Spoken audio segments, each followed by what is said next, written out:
Some words were spoken to me in a lingering dream, a voice that circled around my mind as a bee does around a flower.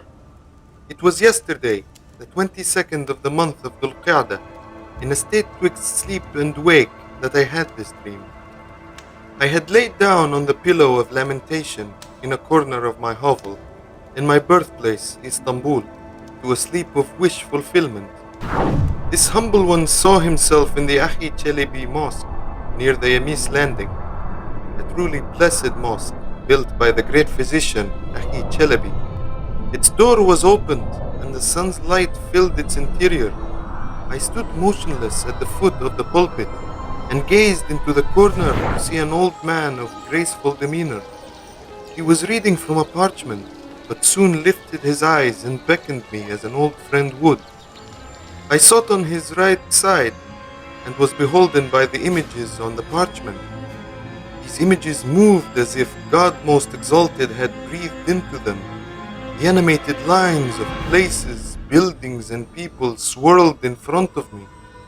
The old man saw my shock and simply smiled, holding my shoulder and said, "These are our works, which prove what we have done. Look, therefore, at our works when we are gone."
beyond my comprehension. This humble one had always desired God's guidance in dreams while praising Him abundantly, and sought His succor for a sick heart while reciting Quranic chapters and verses.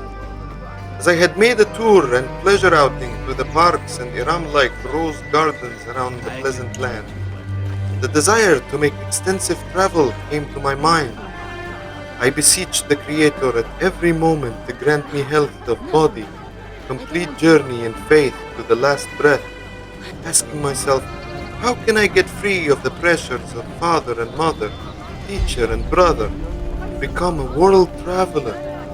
Might there be any other worlds more beautiful and more fulfilling than Constantinople? Am I simply weary of this life? I have no supplication to these questions, yet I am compelled to start by jotting down the wonders of this pleasant land. Blessed be God who ordered all affairs by His will. After I performed the morning prayer, I crossed from Istanbul to Qasim Basha and consulted the interpreter of dreams, Ibrahim Effendi, who gave these good tidings. You will be a globe-trotter and world traveler. Your journey will be sealed with a good ending and contentment. He then gave me 7 rare and valuable books of chronicles. One of them was about the travels of Ibn Jubayr. May God bless him in his grave. I felt a strange familiarity with the book, as if its texture and sight were not new to me. Ibrahim Effendi then exclaimed, "Go forth, may your affairs come out right," and recited the Fatiha for this humble one.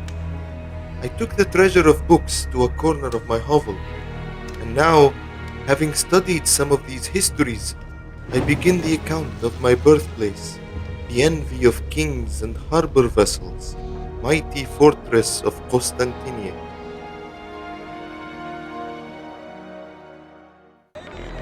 The learned men who compose histories and strike the die on marble have confessed their inability and failure of the best chronicles to celebrate this unequaled city. How many thousands of master architects, builders, laborers, stone cutters and marble cutters from all the Ottoman dominions had gathered to build this Hiram-like spectacle. Only God knows if there is anything like it in the rest of the world. If you take the water train from Ushkudar, you'd see the seas of people coming and going before the afternoon prayers, as I did after I disembarked. It is a bright, beautiful city with mild weather, mature trees, and rich vineyards. You will be beset with beautiful mosques, large inns, excellent bazaars, and commercial buildings. I lodged at a hostel by the seafront and dropped all of my worries and anxieties. I was met by a servant of a kind and charming complexion. I arrived before night, and the space was dark, but after I awoke from my slumber, light had encompassed the whole interior as dawn eased by. I was met by an old man from Hijaz who also lodged here. Maulana greeted me warmly, and we talked briefly of his journey. Simply just by walking here, you'd no doubt discover that this is the center of Turkish cities and the capital city of the sultans. This great city, which is also the center in which destiny spins, is the origin of knowledge and learning, the headquarter of the dynasty for the intellectuals and statesmen, the source of fortune and a place where wishes and desires come true. It is where the sun of happiness rises and shines. Immediately after the conquest, the churches were turned into mosques. Islamic minarets replaced the silenced church bells. The conquerors were not satisfied with the sounds of the azan rising between the ground and the sky, but also built madrasas, inns, and hospitals. Verily, Istanbul subsumes Arabic, Persian, and particularly Turkish scholars, as well as having a deeply diverse pot of inhabitants of which it can be proud of, and who hold it up high, this jewel of civilization. During winter, strong winds blow and storms rage. Continuous and fertile rain will pour down from the sky. Sometimes it might even snow for days. Thus we came through the long days during which we missed the sun, with nothing but the cloudy weather of the night and day, during which we sit by the charcoal burner. Now we are face to face with the blossoming flowers, growing grass, and bursting buds on the trees, which all herald the arrival of spring.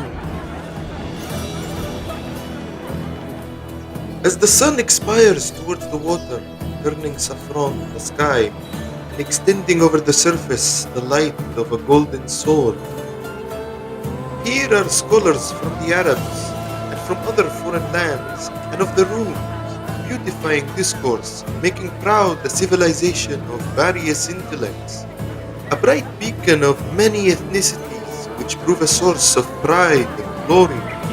One of the men of a great intellect and the kindest of hearts is Hakim Shelebi, one of the Naqshbandi shaykhs.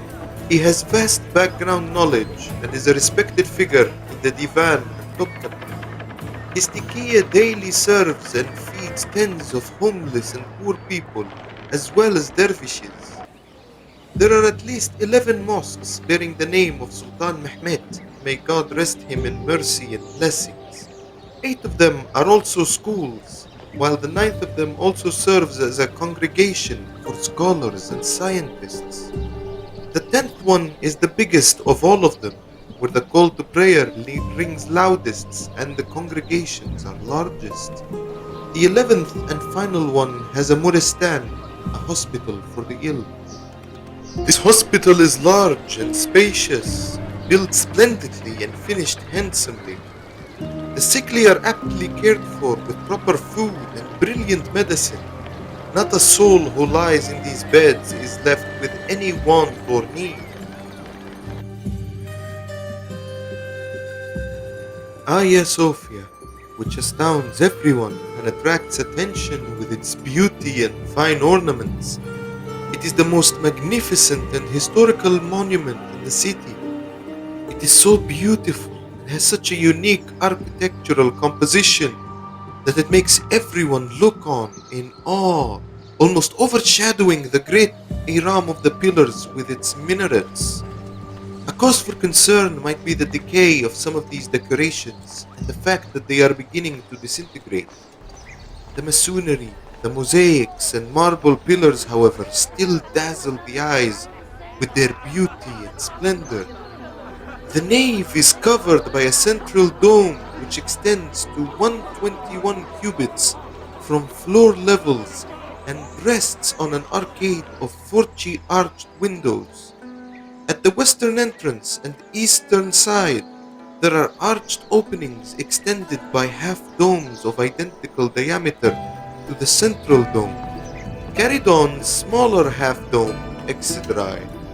A hierarchy of dome-headed elements built up to create a canvas oblong interior crowned by the central dome with a clear span of 166 cubits. The stone and marble floor as you enter shine brightly as the sea, petrified almost. Its towering minarets stand almost taller than the main dome itself, at about 131 cubits. The structure has been made a spectacle of a great beauty, stupendous to those who see it, and altogether incredible to those who hear it. Endowed with tall structures, bustling markets and squares, garnished palaces, and beautifully ornate apartments, almost overwhelming the gaze if taken all at once, a sight that renders powerless any writing instrument to describe it all to the eyes and the mind. Lining all of this are wide parks, entertaining congregations and pleasing gardens, all bedecked with beautiful flowers and greenery in every corner. Almost every house in every row has a well and a fountain, out of which water flows freely. Standing over the shadow of older empires and kingdoms, Istanbul has many ancient structures and ruins, columns and pillars from another world, giving you no choice but to repose and observe the might of that which once stood glorious. I returned to my hovel, hoping for a repose, but I couldn't help but admire the view from my window during the Maghrib prayer. I had looked through this window every morning, rested against its wood carvings many evenings, and yet this time I see the city as if my eyes were replaced with a new set that gazes upon it, adding a new sense of wonder. In this, I found myself torn between two minds. Of the first is the thought of excitement at exploring new countries, and the second is of the longing I'll have to this pleasant land when I be set on my new journey.